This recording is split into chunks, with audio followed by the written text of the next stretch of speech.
आज के इस इम्पोर्टेंट वीडियो में हम एक ऐसी स्टोरी सुनाने जा रहे हैं जिसे आपके सुनकर आपका दिमाग खुल सकता है, आप अपने लाइफ में बहुत सारी चेंजिंग कर सकते हैं। ये स्टोरी है, ये कहानी है 3 लोगों की, जिसमें एक राजा, एक मंत्री और एक सैनिक होते हैं। और ये तीनों एक दिन क्या करते हैं, जंगल जाते हैं शिकार करने के लिए। तीनों जब जंगल पहुंचते हैं तो अपना अपना रास्ता भूल जाते हैं, एक दूसरे से बिछड़ जाते हैं। जब तीनों अपनी अपनी दिशा में रास्ता तलाश करने के लिए इधर उधर घूमते रहते हैं, अपनी अपनी दिशा में चलते हैं, तो सबसे पहले राजा जो अपनी दिशा में चलता है, अपने रास्ते को ढूंढने के लिए जिस रास्ते में वो जाने लगता है, तो वहाँ पे उसे एक बाबा जी मिलते हैं जो पेड़ के नीचे तपस्या कर रहे होते हैं और उनको आँख से दिखाई नहीं देता, अंधे टाइप के भी होते हैं। तो वो क्या करते हैं, सबसे पहले जाके वो जो साधु होते हैं उनके पैर दबाते हैं। उसके बाद कहते हैं, साधु जी, महाराज जी, मुझे अपने महल जाना है, अपने शहर जाना है, क्या आपको रास्ता पता है? तो फिर वो बाबा कहते हैं, हाँ, आप इस रास्ते से चले जाएं, आप अपने शहर, अपने महल बिल्कुल पहुंच जाएंगे। फिर उसी रास्ते में मंत्री तलाश करते करते वो जो है फिर वहाँ पे देखता है कि एक आदमी बैठा हुआ, बाबा जी, वही बाबा जी बैठे हुए रहते हैं, तपस्या करते हैं और उन्हें आँख से दिखाई नहीं देता। फिर उनसे कहते हैं, वो जो मंत्री होता है, ए योगी जी, क्या आपने किसी को इस रास्ते से गुजरते हुए देखा? क्या आपको शहर का रास्ता पता है?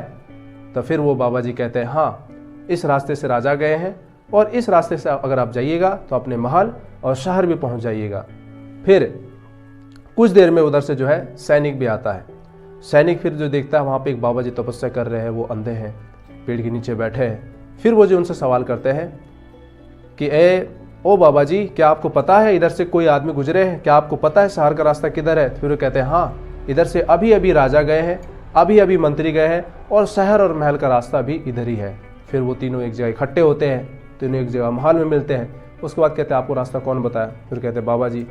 फिर आपको कौन बताया? मंत्री कहता है, हाँ, वो बाबा जी, हमने कहा कि राजा गुजरा है और इधर से चले जाओ। फिर सैनिक से पूछता है, हाँ, बोला कि राजा और मंत्री दोनों गुजरे, इधर से चले जाओ। तो फिर वो तीनों कहता है, अरे इसको पता कैसे चला कि मैं राजा हूँ, ये मंत्री, उनको आँख से दिखाई नहीं देता। फिर तीनों एक साथ फिर जाते हैं जंगल जहाँ पे वो बाबा जी बैठे होते हैं और उनसे मिलते हैं। वो कहते हैं, बाबा जी, आपने मुझे पहचाना कैसे कि मैं राजा हूँ, मैं मंत्री हूँ और ये सैनिक? कैसे पहचाना?